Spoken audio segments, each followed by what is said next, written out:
अस्सलामुअलैकुम वरहमतुल्लाह। चलते हैं हम लोग इस वीक के टास्क की तरफ। उससे पहले हम लोग ये देख लेते हैं कि पिछले वीक में हम लोगों ने क्या पढ़ा था।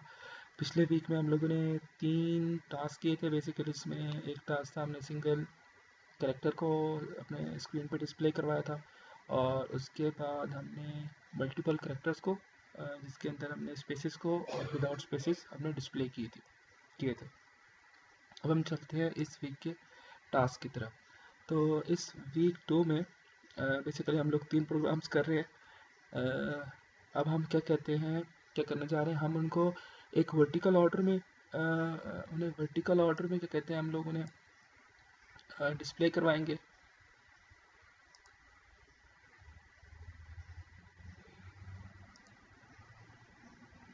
एक हम जो है उन्हें वर्टिकल ऑर्डर में डिस्प्ले करवाएंगे, और एक नॉन डायगोनल पैटर्न में, और तीसरा हम लोग कॉर्नर पैटर्न में। तो हम चलते हैं अपने वीक 2 के टास्क की तरफ। तो बेसिकली इस टास्क में हम लोग इस तरह का पैटर्न डिस्प्ले करवाना चाहते हैं। तो इसके लिए हम लोग चलते हैं अपने सॉफ्टवेयर की तरफ। तो ये वो लास्ट वाला प्रोग्राम है कि जिसमें हम लोगों ने स्पेसेस के साथ काम किया था। तो इसमें मैं चेंजेस कर लेता हूँ, ये कि हम लोग स्पेसेस वाला पार्ट रिमूव कर देते हैं।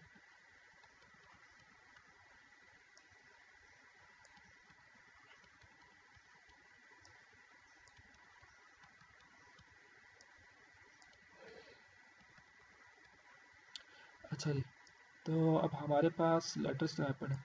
तो बेसिकली इसमें यहाँ तक तो हमारा बेसिकली सिंपल जो है वो ए जो है हम उसे डिस्प्ले करवा रहे थे। अब हमें चाहिए कि हमने अपने कर्सर को नेक्स्ट लाइन पे लेकर जाना है। तो उसके लिए अगर हम नोट करें तो हमारे पास आज की कोड में अगर हम लोग आएँ तो ये न्यू लाइन का हमारे पास कीवर्ड है, और न्यू लाइन के लिए हमारे पास कोड है 010। तो हम लोग 010 को यूज़ करेंगे। मूव DL, 010 और इंटरप्ट कॉल करेंगे, इंटरप्ट 21H। तो बेसिकली यहाँ पे हम लोग क्या कर रहे हैं, हम लोग कमेंट्स भी ऐड कर लेते हैं। यहाँ पे बेसिकली हम लोग न्यू लाइन प्रिंट कर रहे हैं। तो इसी तरह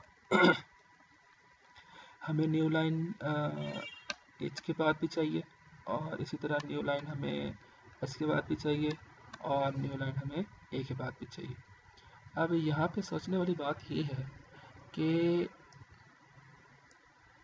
जब मैं ए को प्रिंट करूँगा, जो कि हम देख सकते हैं कि यहाँ यहाँ पर ए आ जाएगा।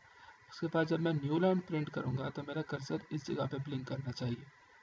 तो उसके बाद एच,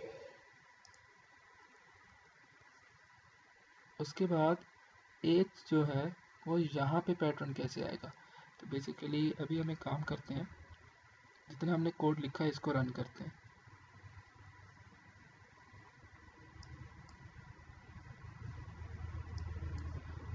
देखते हैं ये हमें क्या आउटपुट देता है। तो एमुलेट पे क्लिक किया हम लोगों ने, रन पे क्लिक किया, और ओके, ये देखिए ये पैटर्न जनरेट हो रहा है। हालांकि अगर हम लोग कोड में देखें तो कोड में एज सच हम लोगों ने कोई स्पेस नहीं दी कि हमारा जो एज करेक्टर है वो एक स्टेप आगे फॉरवर्ड करे, और फिर एस जो करेक्टर है वो 2 स्पेसेस आगे मूव करे। हम तो सिर्फ न्यू लाइन का कोड दे रहे हैं। तो यहाँ पे मैं आपको बात बताता चलूँ, इसके अंदर होता क्या है कि जब हम न्यू लाइन का देते हैं, न्यू लाइन का हमने अपना डेसिमल कोड दिया 010, तो कर्सर हमारा इस पॉइंट पर आ गया। लेकिन होता ये है कि जो हमारा असेंबली लैंग्वेज है, इसके अंदर जो कॉन्सेप्ट है एक लाइन का, वो बेसिकली नंबर ऑफ स्पेसिस है। तो इधर इसने याद की होती है कि एक लाइन के अंदर कितनी स्पेसिस हैं। यहाँ पर देखा जैसे हम अज्यूम कर लेते हैं कि हमारे पास सपोज 25 स्पेसेस है। तो 25 स्पेसेस में से एक स्पेस पे तो करेक्टर आ गया, तो जब इसने न्यू लाइन पर आना है तो ये क्या करता है, बेसिकली 25 स्टेप्स अपने आप को जंप करके नेक्स्ट लाइन पर लेकर आता है। तो अब आप ये बात नोट करें कि जब मैंने ए को प्रिंट किया तो अब कर्सर मेरा यहाँ पर है आफ्टर ए। तो जब मैं न्यू लाइन पर आता हूँ तो बेसिकली कर्सर मेरा एग्जैक्ट इस ए के बाद होता है, इस जगह पर। तो वहाँ पे मैंने क्या किया, एक और करेक्टर प्रिंट कर दिया। तो अगर मुझे यहाँ पर आना है इस जगह पर, तो उसके लिए मुझे एक तो न्यू लाइन का करेक्टर एक तो न्यू लाइन का यूज़ करना पड़ेगा और उसके बाद एक बार मुझे बैक स्पेस यूज़ करना पड़ेगा। ठीक हो गया। इसी तरह अब यहाँ पे आप बात नोट करें कि सपोज इसमें 25 थे, तो मैंने एक करेक्टर को डिस्प्ले करवाया, तो यहाँ पर मेरा कर्सर था। तो जब मैंने न्यू लाइन काउंट किया तो उसने बेसिकली 25 करेक्टर्स मूव करके जंप किया, तो एग्जैक्ट वो यहाँ पर आ गया।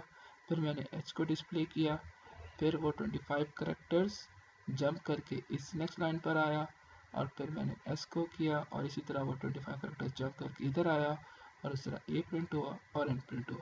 तो बेसिकली ये था हमारा टास्क वीक 2 का टास्क 1। अब हम लोग चलते हैं अपने सेकंड टास्क की तरफ।